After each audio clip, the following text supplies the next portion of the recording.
The Conn Smythe Trophy goes to Edmonton alongside Connor McDavid.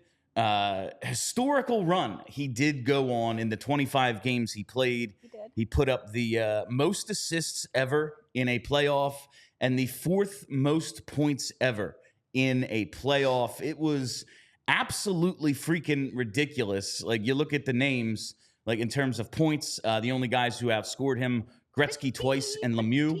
In terms of assists, most ever. It is wild. Look at the names behind him. Gretzky did that in 18 games. Just, a couple of times. Not taking anything away from McDavid's, but the fact that McDavid got that in 25 games and Gretzky scored 5 more points in 7 fewer games. It's nuts. I mean, it makes sense. If the guy never scored a goal, he'd still be the all-time leading scorer in the NHL. Like, he's freaking ridiculous. Also, goaltending didn't exist. I was not going to say it, but I'll... Not to take anything away, because they're also using wood sticks out there. True. It's not like they're firing with synergies. I don't even know if that's the popular stick anymore. I doubt it. It sounds like it should be. It's just a different era. A different era, but this is absolutely incredible. The thing that I found the craziest, Chris Jastrzemski, who's one of the producers on the TNT broadcast. Okay. He's a Flyers fan as well. Hey. He's the guy who... He wrestled with Biz. Biz put him through a chair. Yeah. He tweeted this out the other day. Going into the game, his playoff numbers would have been good enough for first, second, or third on half the teams in the league. It's freaking incredible what he was able to do. And he actually listed some of the teams. For assists, he would have been first on the Ducks, tied for first. Tied for second on Philly. Tied for second on Carolina. Wow. Look, this is incredible. In the 42 points, he would have been third on 3 different teams. Top 5 on, 12 teams. His run, just in terms of pure point production, absolutely insane. However, no points in game 6 or 7. 0 points. Was he the playoff MVP? So I didn't know that I cared about this until this morning, I think, because here's what happened. So I was half asleep when all of this happened last night because it was the middle of the night for me because I'm an old person. And so I rewatched everything this morning.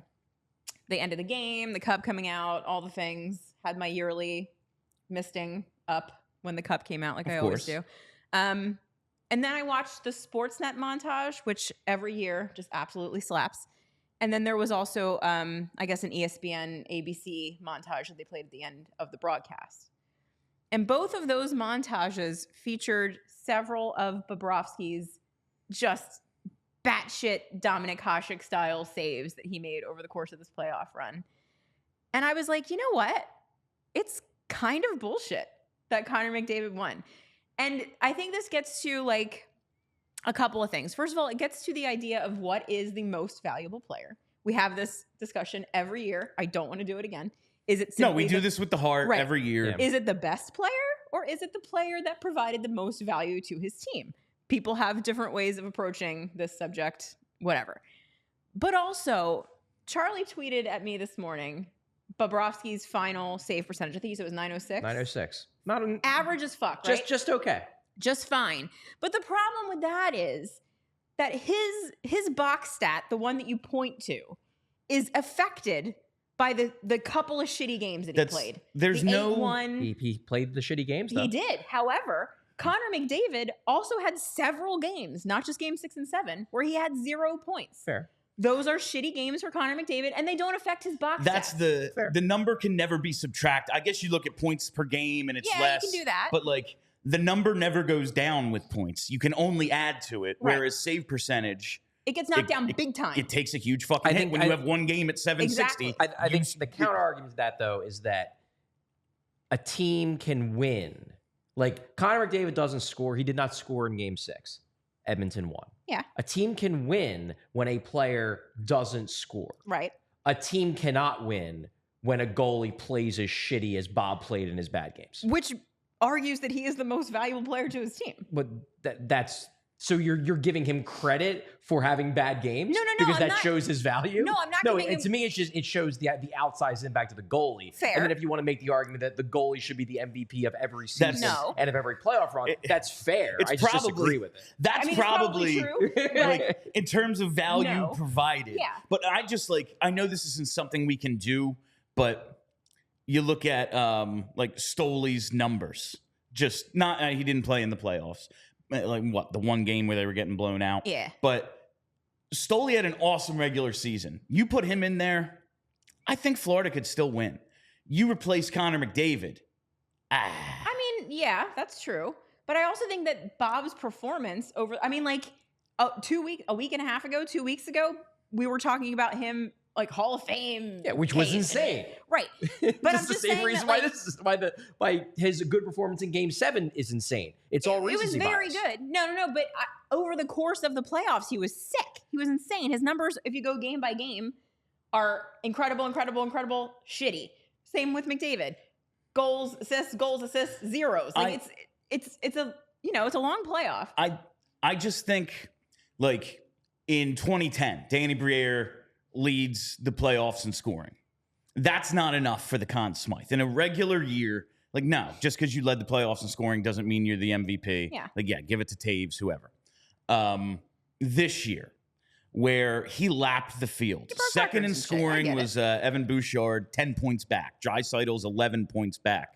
Hyman, Barkov, Nugent Hopkins, and Kachuk all at 22 points. 20 points back. Then the Fair. closest opponent, 20 points back. This was an historical run despite the result. And I think this is, listen, It's whatever. he didn't even come out for the, Why would he? Because he knows. Of course not. Because he knows that. He doesn't want to look at that fucking trophy. Yeah, he's ticked off. He lost in Game 7. it's a consolation prize. It is, But there absolutely a does consolation prize. need to be some recognition of, we just showed the names he's up there against. I know. Gretzky and Lemieux and no one else. But also, That's fucking insane.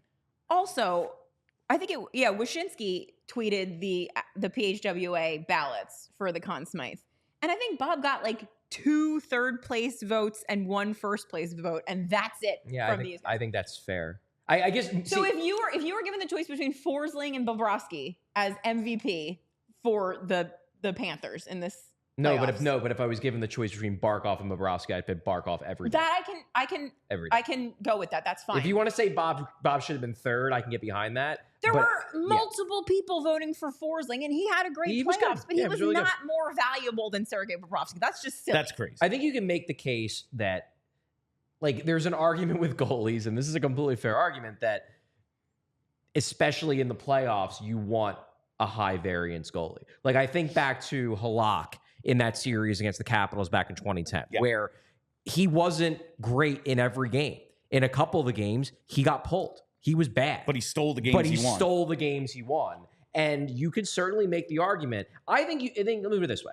I think you can make the case if the Conn Smythe is a MVP of the Cup final, you could make the case that Bob should have been the MVP of the Cup final entirely because he straight up stole game 1. They should have lost game 1 if it wasn't for Bob. So that's 1 win. And then he was probably the biggest reason they win game 7. Yeah. And those are 2 wins that were like outsized impact level of Bob giving them, basically stealing them 2 games. I wouldn't quite say he stole game 7, but I think he probably has the biggest share of the win percentage in terms of who deserves the credit most for game 7. I think that's fair. But the Conn Smythe is the playoff MVP. And I think McDavid, certainly more than Bob on the whole of the playoffs, was better than Bob. Do you think there was something? I kind of get the sense also maybe that they were like, this is the only chance we might have to give Connor McDavid an award of this I caliber. really hope not. I hope he goes on more runs. I hope it's not 2, but like, But it could they be. said they brought this up on 32 Thoughts this morning. Like, Ovechkin, 1 crack at it. Yeah. You know? Yeah. Like Crosby got 4, and maybe he's Crosby. He has multiple. But there's lots of great players who didn't get multiple cracks at it. Yeah. You know? Yeah, it's true. That can happen. This was, I mean, we looked at the path of the Western Conference, and it was like, oh yeah, look at the Oilers, and then look at the other side of the bracket where, like, yeah, Dallas, Vegas and Colorado all had to beat each other in order to get to the to get to the Western Conference Final. The Oilers much easier. Like, it might not always unfold that way. Yeah. It's just a different. This year was kind of the year for the Oilers. I'm not saying like next year could unfold the exact same. They could be better next year, but like it is possible. But I don't know if that came into the voting. But it is something to think about. I guess I'm far more open to the case that, and like look. The way that the award is defined, it is playoff MVP, the best player in the playoffs. 4 So rounds. by the definition of the award, Connor McDavid, in my mind, is the most deserving player. All right. However, I am open to the argument because I make this argument about the Selke. That the Selke, the way it's presented in the definition of the award is best defensive forward. And my argument is, yeah, but come on, everybody believes it's best two-way forward. Yeah. So, like, let's stop kidding ourselves. You're not here. winning that thing with 30 points. It's best two-way forward. Like, that's what it is. Yeah. Change the definition because that's the definition everybody follows anyway. I'm open to the argument that the Conn Smythe really should be changed to best player on the team that wins the cup. Like, I think that's fair. And you know what? I'm open to that argument. But my opinion is that if that's the way we're going to define it, Bob still shouldn't have won the MVP. It should have been Barkov. I'm not against the idea of a losing player winning the Conn I'm Smythe. fine with it in That these part is rare fine with me. occasions. Yeah. It Like, shouldn't happen very often, but If sometimes, Reggie Leach sets the all-time goal-scoring record, Right. sure. If J.S. Jaguar takes fucking Marty Brodeur to 7, Yeah, all right, cool. If Hextall takes Gretzky to 7, all right, that makes sense. For especially incredible performance. Look, I think LeBron should have won the year that Iguodala won. Because that's like fucking silly. Like, the best player in that series was LeBron. The difference but is they had that a super team. the difference is that that's the Finals MVP. That's just one thing. the series. Yes. Like if it was playoff MVP for the NBA, yes. That would have been insane. And Iguodala was really good in that series. That is what sets the Conn Smythe apart. Like, Super Bowl MVP is the Super Bowl. Right, not NBA the playoffs. Finals MVP. Like, they have their own now conference finals MVPs in the NBA. Yeah. Like, the NLCS, ALCS has an MVP, and then the World Series has an MVP. There's one in hockey. Again, this was an historical. I know we don't want it. Like Charlie a couple days ago was like, "Oh, when I'm not calling him Gretzky." I'm not saying he's better than Gretzky. I'm saying though, at the end of the day. this run he went on, we just saw it. It compares to the best performances we've ever seen. Can we talk amazing. about If he shows up in Game 7, I mean, I don't even want to say shows up because he was noticeable. that third period, The third period was all they Oilers. were Yeah. dead. Yeah. Like oh that- my God. The end of the game. I When don't know they're how they were skating. regrouping, when they're regrouping behind the net, Yeah. it was like they can't. I don't know if they can get to the other end of the I ice. know. It Like was. there's like 20 seconds. I'm like, so this is just one more rush. Yeah. Like Yeah. we are not gonna get 4 chances at this. We're gonna No, get yeah. one. You're gonna have to beat them on It a was 1 or crazy to something. watch. Like so, yeah, that was absolutely. It was insane. So wait, like the- what we just watched was It that was an such a all-time good great series. final? It was really good. It's I mean, it gotta went be up 7. there. Yeah. It's a 1-goal game to decide it. It was entertaining start to finish. Both teams won 3 in a row. Like Yeah, it that was pretty good. That was absolutely freaking. You know what was cool about it is that it seemed like last night the whole world, I mean online obviously, not just hockey people, were like captivated by game. Like they were on Game 7. It was a and great that's cool to watch. narrative. Number Yeah. one, Game 7s are fun. Yeah. Number two, it was the opportunity to either see a historic comeback Right. or a team somehow pulling themselves off the mat when it appears they've been knocked Yeah. out.